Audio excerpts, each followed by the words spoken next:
Do you hate ads? I hate ads. You know what I love? Patreon.com/inkdependence, where patrons get access to a patron-only Discord, ad-free videos, and the joy of knowing they help support this channel. Hello folks, welcome to Inkdependence. I'm Mike, and today I have a really cool pen to show you. This right here is the Platinum 3776 Sands of Komodo. This is a North American exclusive pen design that is distributed by Luxury Brands of America, and they gave me this one to check out and to show y'all. And this one is beautiful. It's one that I for sure was going to buy if they hadn't given it to me, because I love the 3776. It was actually one of my very first upper end pens, and I've never gotten over them. I really like these pens. They're super comfortable to hold. They look beautiful, and the nibs are fantastic. So let's talk a little bit about this pen here. So this one is called the Sands of Komodo, and as I said, it is a North American exclusive. And if, like me, you are not going to be getting to the islands of Komodo anytime soon to see the famous dragons and all the rest, then this is as close as I'm gonna get. The beaches there, I hear, are pink sand, so we have this beautiful rose gold trim going on here on the pen. It can look a little bit gold or a little bit coppery on camera. It is rose gold is a really tricky color and metal to show in pictures because it just kind of looks like it looks so many different ways in different lights, but it is a beautiful material. The body, of course, and the cap here are this beautiful tealy blue that is to mimic the water, so you've got the sand meeting the water and all that jazz. It is a gorgeous design. I really like this color a lot. It is translucent, of course, so you can see all the inner parts of the pen, including this inner cap here. This inner cap is kind of special for the 3776. It is called the slip and seal cap, is what this thing is, and it is designed to keep your nib from drying out for up to 24 months, they claim. I don't think I've ever left a pen unused for 2 years, and so I haven't checked that out myself, but I will tell you that these pens just don't really dry out in my experience. I haven't had it happen, and maybe that's because I haven't left it for 25 months, but that's a pretty cool technology. And the way it works is when you unscrew this, you can see that cap is spring loaded, and it meets up against the section here, even has a little bit of a twist, so you know it's really getting tight against the section there and keeping air from getting around the nib and thus drying out the pen. Now you can also see up here in the finial, you have that sort of classic nut and little screw there that are holding this whole system together. I like being able to see that. I think it's really fun. You can also, of course, see the nib, which is nice, and the converter. These pens are using a proprietary cartridge or converter system. The cartridges are very good, and actually the converters are very good in Platinums as well. I think they are easily the best converters in Japanese pens for sure. The clip is unadorned. It is the classic 3776 clip. You can see it's got that one line going around it there. And then the cap band there says number 3776 Century Platinum, made in Japan, and that is all you've got on the cap band there. Unscrewing the pen. Easy unscrew. It doesn't take too many turns, I don't think. You have the nib here, which has got a little bit of condensation on it from me just holding this pen. Also, it's kind of warm in here, but you can see a little bit of condensation on there. Let me just wipe that off. There we go. Now it's shinier again. This one is a broad. These are 14 karat gold nibs, and they have these mountain peaks up here on the nib. I've always thought this is a very attractive nib. You have the P for platinum, and then you have your size marker there with the B. This is a broad nib, which is one of my preferred nibs for the platinums. I really like the way the broad writes. I've got a bunch of mediums as well. These pens are available in fine, medium, and broad nibs only. They aren't doing the UEF and all the rest of the specialty ones on the North American exclusives. It does have a nice plastic feed there. You can pull these nibs and feeds in order to swap the nib to something else, but honestly, I don't know why you'd want to, because this is the nice rose gold one that matches. But also, if you ever do that, do use caution. These feeds do have, they can be broken, and that will be a real, that would be very sad. So be careful if you're going to pull the nib or anything like that. I don't really recommend it. You don't need to do it for cleaning. You can just clean it out as normal with the converter or with a squishy bulb deal, and just blast water through there to clean it out. To unscrew this and find the converter, you just unscrew the barrel. Very easy. The converter pulls off like this, and you can actually see the interior here is also rose gold. I don't think it comes with a rose gold converter. I am pretty sure this is the converter I got with it, but inside the barrel I couldn't tell, so yeah, I don't know. I'm pretty sure this is one that came with it.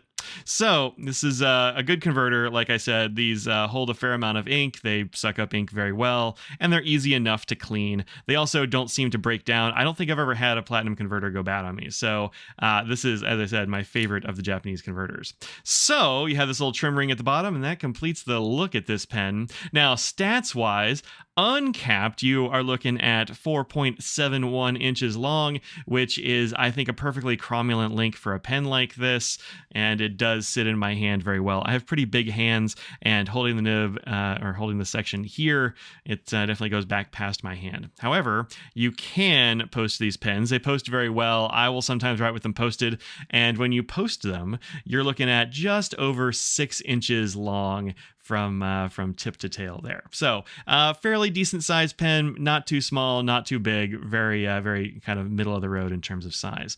Oh, and capped. Here you are looking at 5.5 inches long when it's capped. So good length, very fits in all the pockets, fits on your placket nicely. The clip here is very useful for all of that jazz. Then last bit of stats here, and then we'll do some writing samples and take a look at it next to some other pens. You've got 10 to 10.5-ish millimeters here at the grip section, which is right in my favorite comfort zone. I really like the 10 to 11 millimeter size, and this one fits perfectly. I should say, when I hold it, I do tend to put my thumb on the sort of interface here where the threads are, and they are not sharp at all. This always feels good on my hand. I've never had a problem holding it here. It doesn't feel sharp or rough. You see the edges there are not terribly jagged or anything like that. They feel nice. Okay, here I have it next to a bunch of other pens that are in the same kind of size range, some of them in the same kind of price bracket as our Sands of Komodo here. Firstly, we have the Sailor 1911 Large here. We also have the Leonardo Memento Zero. Then, of course, our Platinum 3776 Century right here, kind of in the middle. The Lamy All-Star, the TWSBI Eco, and the Pilot 743 there, which is a little bit longer than all the rest of these. So you can see it's in the same size range as a bunch of my favorite pens, and probably a bunch of your favorite pens as well. Let's take some caps off here and see what we're looking at uncapped. All right, so there you go. There are these pens here with the caps off, and you can see with the caps off, the Platinum is the shortest of the lot, and yet it is still perfectly comfortable to write with. It has a good weight to it. It's it's just kind of a good size. I haven't had any problems with it. Now, I will say if it was any shorter, I might not be as fond of the pen model, but it's not. It is what it is, and it fits very nicely in the hand.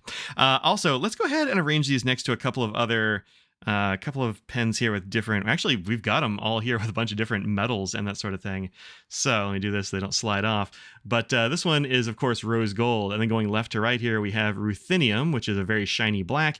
Then we have regular old silver steel. There's that rose gold from the 3776. The Lamy blacked out nib there. Then we have a bronze nib here from TWSBI. That's the indigo bronze color. And then a regular gold nib from Pilot there. So you can see the rose gold is rosy in comparison to all those, but not as dark as the bronze.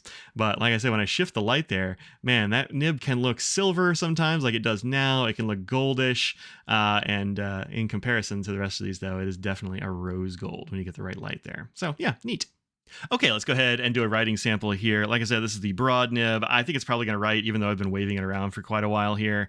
But these nibs are usually pretty darn good at this. Let's see how it goes. Oh, there we go.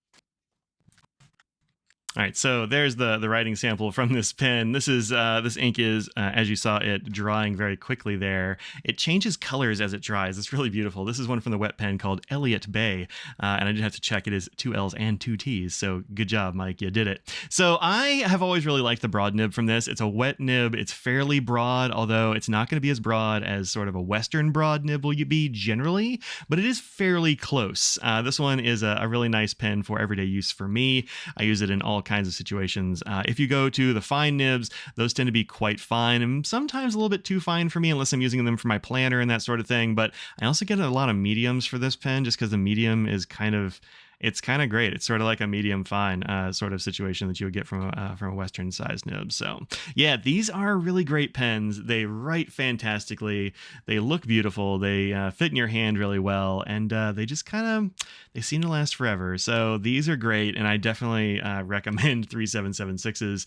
It's one of my favorite pen models. So go and find these at your favorite Platinum distributor. They are all over the place. These pens do come in at $304 at most stores online in the US.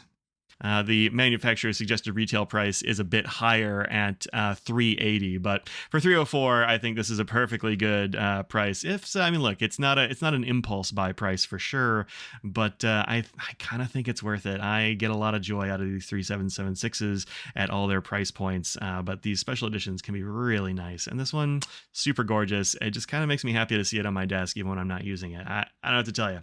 I just really like it. I'm going to say it again. All right, that's it. Thanks very much for watching. Thanks to Luxury Brands for giving me this pen for review.